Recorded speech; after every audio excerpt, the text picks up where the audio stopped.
Morning. আজ 31 December 2025, বছরের last দিন। এখন সুইজারল্যান্ডে সময় হচ্ছে 7:29। সূর্য এখনো ওঠেনি। টেম্পারেচার বলছে -7। ফিল লাইক -4, সেটাই ফিল করতে এলাম হোটেলের বাইরে।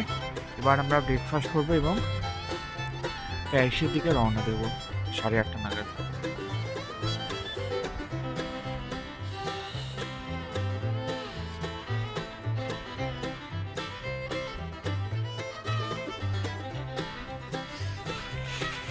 আমি এই সাইডটা এলাম এখানে তেলের কি দাম সেটা জানার জন্য।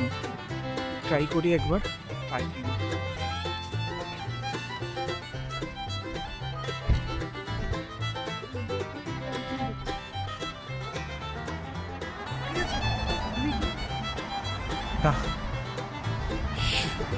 আমিও ঢুকবো, তুমি ওখানে যাও, আমি এক্ষুনি আসছি।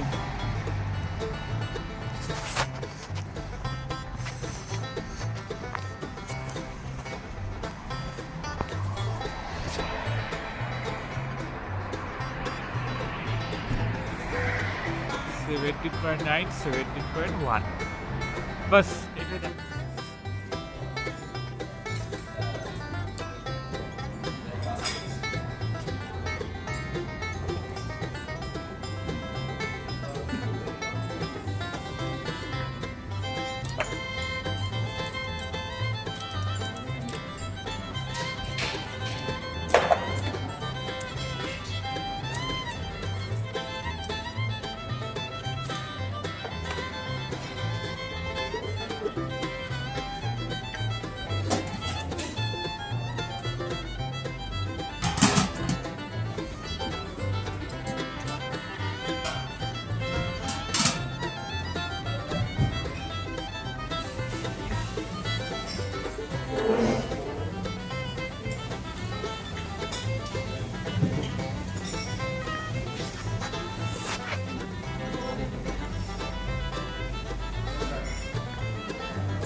আমরা চলেছি আজকে জুরিক থেকে প্যারিসের দিকে।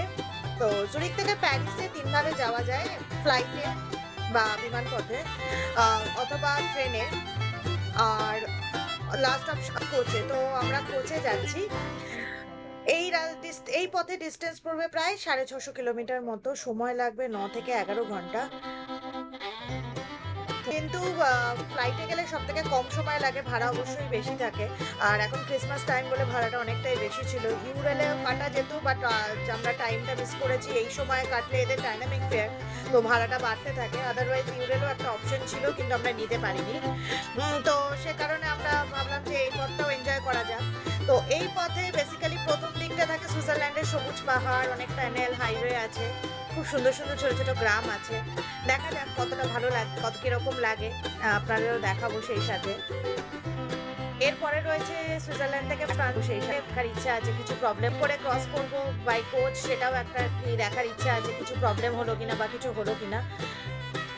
আর মোটামুটি ফ্রান্সে ঢুকে গেলে হলো ওটা সমতল ভূমি, রাস্তার ধারে ছোট ছোট শহর, বাট এটার আউটস্কার্ট দিয়ে বেসিক্যালি বাইপাসের রাস্তা, তো খুব একটা বিশেষ কিছু দেখতে পাবো বলে মনে হয় না। দেখা যাক। ইন শর্ট, যদি বাই রোড যান তাহলে কিরকম লাগবে সেটাই দেখিয়ে দেবো। আরেকটা অপশন অবশ্যই আছে, যদি ড্রাইভিং জানেন। তো সুইজারল্যান্ডে কিন্তু আরেকটা ঘোরার ভালো অপশন হতে পারে, এখানে একটা গাড়ি হায়ার করে নিয়ে পুরোটা ঘোরা।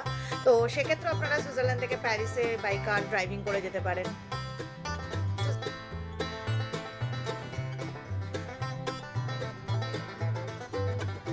It's a long drive.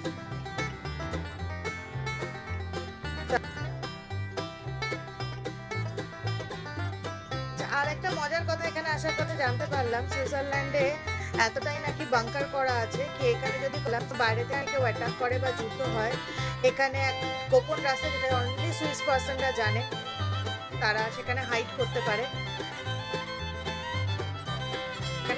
পাহাড় কেটে কেটে পুরো দেশটা জুড়ে রাস্তা বানানো এবং পথে অসংখ্য অসংখ্য টানেল পড়ে।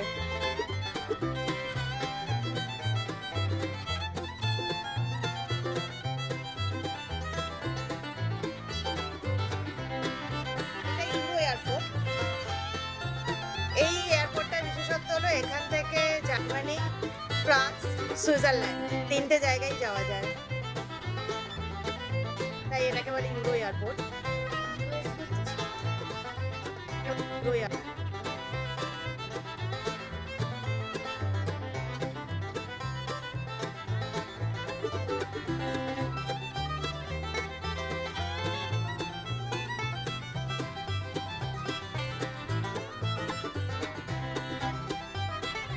এটা বেসিক্যালি ব্রাসেলসের এয়ারপোর্ট।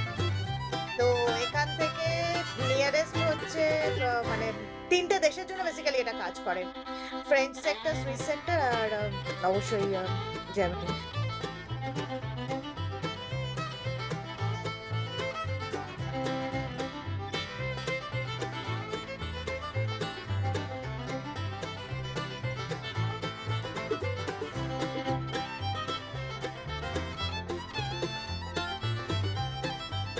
শীতকাল, তাই মাঠগুলো পুরো খালি, একদম শুকনো, রুখা শুকা।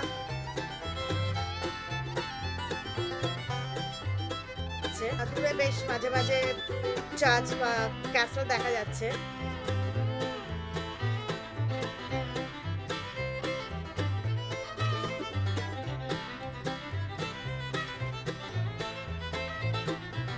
আজকে 31st ইভ। তো একটা যেটা সমস্যা মনে হচ্ছে হতে চলেছে সেটা হচ্ছে, এটা যেহেতু হলিডে সিজন, নিউ ইয়ারটা আমরা ভেবেছিলাম যে নিউ ইয়ারে আমাদের করে এনজয় করে ফ্যামিলি টাইম কাটায়, তা নয়। এখানকার সবাইরা নিজেদের মতো করে এনজয় করে ফ্যামিলি টাইম কাটায়, তাই সব দোকানপাট সব সমস্ত কিছু বন্ধ থাকে। টুরিস্ট স্পট ওপেন থাকবে, বাট বাকি কিন্তু বন্ধ থাকবে।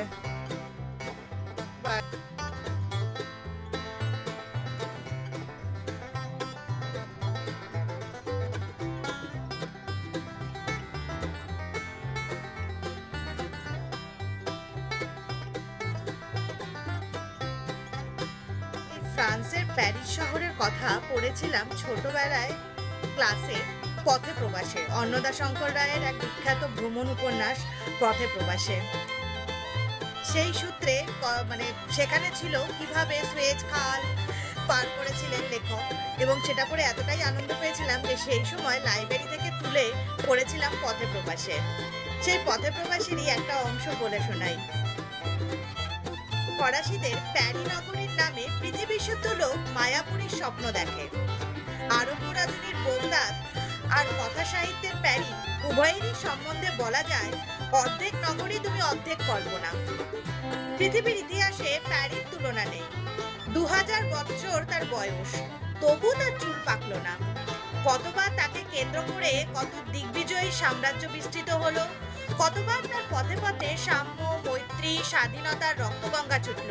কত ত্যাগী, কত ভোগী, কত জ্ঞানী ও কত কর্মী, কত রসজ্ঞ, কত দুঃসাহসী বিপ্লবের সৃষ্টিতে স্বাধীনতা ও প্রেমে তাকে অমর মানবের অমরাবতী করলেন।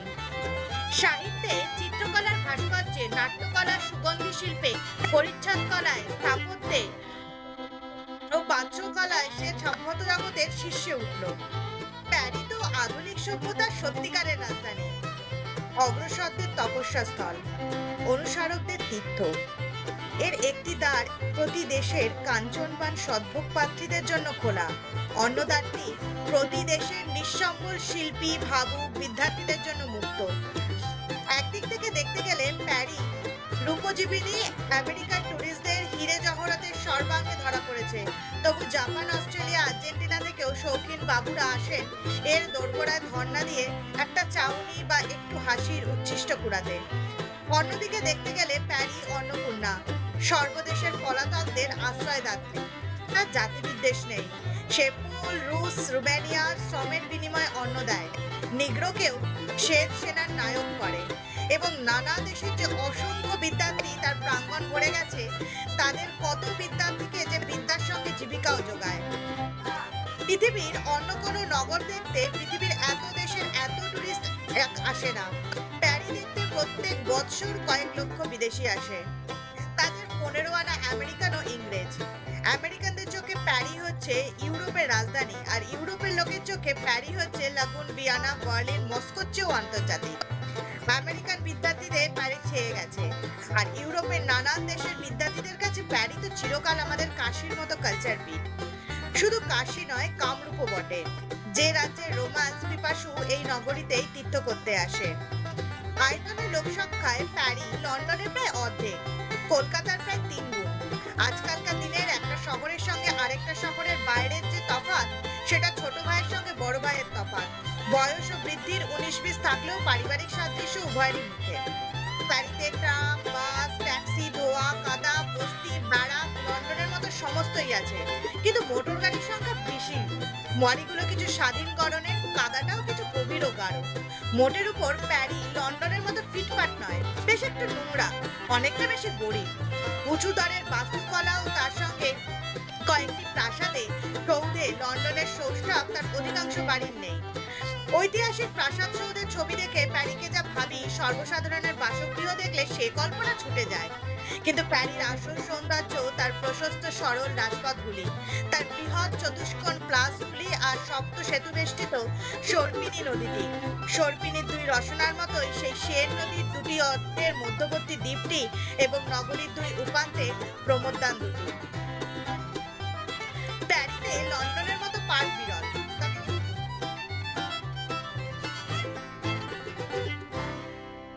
স্যাজেলিসির এক পাশ থেকে আরেক পাশে দেখা যায় না 10-10টা চৌরঙ্গির মতো। সে তো একটা রাজপথ নয়, একসঙ্গে অনেকগুলো রাজপথ। রাজপথের মাঝখানে এক সারি বাগান, রাজপথের ওপরে একটা দোকান বা প্রাসাদ বা থিয়েটার। এক একটা বুকবোধ এক একটা বিশাল ব্যাপার, তেমনি দীর্ঘ তেমনি প্রস্থ। অধিকাংশ রাস্তার সম্বন্ধে কথা খাটে যে একটি রাস্তা মানে একটা রাস্তা নয়, সমান্তরাল 2-3টে রাস্তা, কোনো কোনো স্থলে 5টা রাস্তা। অর্থাৎ প্রতি রাস্তার অনেকগুলো করে ভাগ আছে, যেমন ইন্দ্রধনুষ 7টা ভাগ। প্রথম ফুটপাতের পর রাস্তা, রাস্তার পর গাছের সারি, গাছের সারির পর ঘোড়দৌড়ের রাস্তা, সে রাস্তার পর গাছের সারি ও বসবার বেঞ্চ, তারপরে আবার ঘোড়দৌড়ের রাস্তা, তারপরে আবার গাছের পার্টিশন, তারপর আবার রাস্তা, আবার ফুটপাত। সব রাস্তার অবশ্য একই রকম ভাগ নয়, তবে অধিকাংশ রাস্তায় অসাধারণ চওড়া এবং অনেক রাস্তার ফুটপাতের উপর স্থলে স্থলে বসানো ছোট ছোট দোকান, যেমন পুরীর বড়দাণ্ডের উপর অস্থায়ী ছোট ছোট দোকান। এক একটা ফুটপাতও রাস্তার মতো চওড়া, স্থলে স্থলে সব দ্বীপের মতো দোকান। অধিকাংশ ছেলেদের খেলনার, মেয়েদের এটা ওটার দোকান। ঠিক আমাদের দেশে সেসব দোকানে ভিড় জমেছে, দরদস্তুর চলেছে, হইচই হট্টগোল। আমাদের সঙ্গে ফরাসি, ইটালিয়ান প্রভৃতি দক্ষিণ ইউরোপীয়দের প্রকৃতিগত মিল আছে। এরাও খুব গোলমাল ভালোবাসে, অতিরিক্ত রকমের বাচাল এবং বাদশাহী রকমের কুড়ে। কুড়ে বললে বোধহয় ভুল বলা, বরং বলি বিশ্রাম প্রিয়। সময়ের দাম এরা ইংরেজ আমেরিকানদের মতো বোঝে না, ঘন্টার পর ঘন্টা আড্ডা দিয়ে কাটিয়ে দেয়। তা বলে এরা বড় কম খাটে না। প্যারিস যারা আসল অধিবাসী তারা খুব খাটতে পারে বলে তাদের সুনাম আছে। মেয়েরা গল্প করবার সময়ও জামা সেলাই করে বা শৌখিন জামা। জামা কাপড়ের শখটা ফরাসিদের অসম্ভব রকমের বেশি। বিশেষ করে ফরাসি মেয়েদের ও শিশুদের পুরুষেরা করে থাকবে পরোয়া। তবে প্রধান সম্পদ তাদের জাতরেলি গো। তাদের সেই বজ্রাস্তটি শান দেবার দিকে বড় নজর, তত নজর তাদের স্নান করার না গাত্রের দিকে নেই। সুগন্ধি শিল্প প্যারিকে আশ্রয় করবার কারণ হয়তো এই। হ্যাঁ, প্যারির লোক খাটতে পারে বটে, খুব ভোরে ওঠে, খাটতে আরম্ভ করে দেয়, অনেক রাত অবধি খাটে, কিন্তু পানাহারটা সেই অনুপাতেই ঘটা করে করে। এরা ব্রেকফাস্টে বেশি খায় না, লাঞ্চটা ইংল্যান্ডের তুলনায় বেশি খায়, ডিনারটা ইংল্যান্ডের তুলনায় রাত করে খায়। আহার সম্বন্ধে এদের মোগলাই রুচি গোপালের মতো যাহা পায় তাহা খায় না। রন্ধন শিল্প ইউরোপের কোথাও থাকে তো প্যারিতে। এত রকম খাদ্য এত সস্তায় কেন, অনেক দাম দিয়েও লন্ডনে পাবার জো নেই। দুনিয়ার সব দেশের খানার এরা সমজদার, সেই জন্য যে কোনো রেস্তোরাঁয় সব নেশনের খাদ্যের একটা নমুনা পাওয়া যাবেই। সবচেয়ে আশ্চর্যের এই যে প্যারিতে অত্যল্প খরচে অনেকখানি তৃপ্তির সহিত খেতে পারা যায়। রান্নাটা উঁচু দরের তো বটেই, রান্নাটা টাটকা। শাকসবজি মাংসের জন্য ইংল্যান্ডের অন্যান্য দেশের থেকে মুখোপেক্ষী ফ্রান্স কিন্তু তেমন নয়। এ তো গেল আহার তত্ত্ব। ফরাসিরা পান নিপুণও বটে। যে কোনো রেস্তোরাঁয় গেলে ভোজ্য তালিকার সঙ্গে সঙ্গে একটা পানীয় তালিকাও দেয়। ওরা সে বঞ্চিত বলে খাঁটি খবর দিতে পারবো না, কিন্তু সেজন্য অপদস্থ হয়েছি পদে পদে। এই কেমন মানুষ যে ভ্যা খায় না, এই ভেবে ওরা হা করে তাকায়। আমিও মনে করেছিলাম ইংরেজরাই ভারী মদ খায়, কেননা লন্ডনের অলিতে গলিতে পাবলিক বার। ও হরি, প্যারিতে গলিতে গলিতে যে একটা নয়, দুটো নয়, 50টা কাফে। লন্ডনে কাফে নেই। কাফের নাম দিয়েও যা আজ আসলে রেস্তোরাঁ। লন্ডনের রেস্তোরাঁর সংখ্যা প্যারির তুলনায় আঙুলে গোনা যায়। এই ক্যাফে জিনিসটা ফরাসি সভ্যতার একটা অঙ্গ। ফ্রান্সের আধুনিক ইতিহাসে তার ক্যাফেগুলোতেই তৈরি হয়েছে ইংল্যান্ডের ইতিহাসে যেমন তৈরি হয়েছে তার স্কুলগুলির প্লেগ্রাউন্ডগুলিতে। পঞ্চাঙ্গ নাটকের মতোই যতগুলো বিপ্লবের অভিনয় প্যারিতে হয়েছে সকলগুলো রিহার্সাল হয়েছিল ক্যাফেগুলিতেই। ক্যাফেই হচ্ছে ফরাসি চণ্ডীমণ্ডপ বা ফরাসিদের ক্লাব। ক্যাফে গিয়ে এক পেয়ালা কাফে বা সকালাত বা হালকা মদের ফরমাশ করে যতক্ষণ খুশি বসে আড্ডা দাও, 2 ঘন্টা 3 ঘন্টা 5 ঘন্টা, তাস খেলো, দাবা খেলো, গান বাজনা শোনো, কাগজ পড়ো, চিঠি লেখো, ছাত্র হয়ে থাকো তো পড়া করো। ক্যাফেতে একবার গিয়ে বসলে আর উঠতে ইচ্ছা করে না। ঘন্টার পর ঘন্টা চলতে থাকে ইয়ার্কি দেওয়া, ফ্লর্ট করা, একটু এত নেশা ধরলে রঙ্গকৌতুক থেকে মাথা ফাটাফাটি পর্যন্ত উদারা মুদারা দ্বারা। ওর মধ্যে একটু স্থান নিয়ে একটু আধটু নাচ বিশেষ, স্থল বিশেষও হয়। অনেক তপস্বীর তপস্যা আর অনেক কুড়ে মেয়ে দুই একসঙ্গে চলতে থাকে যখন, তখন একথা বিশ্বাস হয় না যে এদের কোনোদিন জগৎকে ধন্য করে দেবে চিন্তা বৈশিষ্ট্যে, অবাক করে দেবে কর্মনেতৃত্বে, মুগ্ধ করে দেবে অভিনয়ত্রী রূপে। তখন এই কথাই মনে হয় যে এরা এমন খাটুনির সীমা নেই, তেমনি কুড়েমিরও সীমা নেই। ঘন্টার পর ঘন্টা কেবল মজলিসি রসিকতা, মজলিসি আদব কায়দার, মজলিসি সুরাপান। এই একটা মস্ত জিনিস যাকে কাফে ভয়ানক সস্তা। 2-4 আনা খরচ করেই 2 ঘন্টা একখানে বসা ও প্রাণ খুলে গল্প করা। লন্ডনে এমন সুযোগ নেই। আমাদের দেশের চায়ের দোকানগুলোতে তর্ক সভা বসে, সেইগুলোই আমাদের ভাবি যুগের কাফে। তাই থেকেই আমাদের ভাবি সাহিত্যিকদের উদ্ভব হবে, ভাবি রাষ্ট্রনেতাদের অভ্যুত্থান ঘটবে। বয়ঃসদ্ধ ক্লাব যে আমাদের মাটিতে শিকড় কেটে আমাদের বট অসত্যজীবীর মতো দীর্ঘজীবী হবে এমন আমারও মনে হয় না। ওই চায়ের আড্ডাগুলোর সঙ্গে একটা করে পাঠাগার জুড়ে দিলে ওইগুলোই হবে জনসাধারণের বিশ্রাম, আমোদ ও শিক্ষাস্থান। ক্যাফের মতো পাতিসেরিগুলোতেও আড্ডা বসে। পাতিসেরি মানে কেক রুটির দোকান। ওখানে গিয়ে কেক কিনে দাঁড়িয়ে দাঁড়িয়ে খেতে পারা যায়। অনেক পাতিসেরিতে আবার চা কাপে খাওয়ার জন্য ঠাঁই দেওয়া হয়। সেই সুযোগে গল্প জমে ওঠে, তর্ক, আলাপ, পরিচয়। এরপরে আবার লিখেছেন লেখক, প্যারির লোকেরা জন্মরসিক। আমাদের জন্য এমন অকৃপণ ব্যবস্থা কুত্রাপি নেই। অবশ্য আমোদ মাত্রই নিশুদ্ধ নিষ্পাপ হরিনাম জপ নয়, বরং বহু ক্ষেত্রে পঙ্কিল, পথে ঘাটে জুয়ার আড্ডা। অনেকদিন পর আবার পথে প্রবাসে পড়তে পড়তে চলেছি। অনেকটা রাস্তা কাটাতে তো হবে, তাই পথে প্রবাসেই পড়া শুরু করেছি। পড়তে পড়তে অনেকটা সময় বেশ ভালোই পার হয়ে গেল। আপনাদেরও এই সময়ের কথা মনে থাকলে একবার পড়ে নেবেন। অলমোস্ট মনে হচ্ছে এবার পৌঁছে গেছি।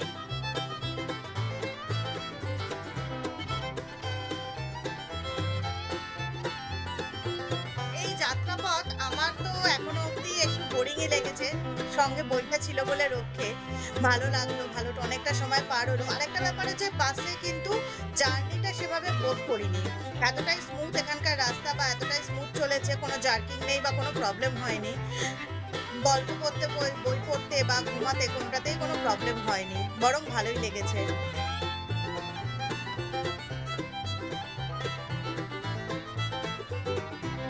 আমাদের ওখানে 600 কিলোমিটার বাসে যাচ্ছি, এটা তো আমি ভাবতেই পারি না। এখান বলেই বোধহয় সম্ভব হয়েছে। সন্ধ্যা নামছে, আমরা ঢুকে গেছি প্যারিসের পথে। কিছুক্ষণের মধ্যে হোটেলে চেক ইন করবো। কেমন লাগলো এই পর্বটা জানাতে ভুলবেন না। এর পরের পর্বে আমরা ঘুরে দেখবো প্যারিস। কাল 1 জানুয়ারি, কাল আমরা প্যারিসের রাস্তায় রাস্তায় ঘুরবো। আজ এই পর্যন্তই। ভালো লাগলে লাইক, শেয়ার ও কমেন্ট করবেন।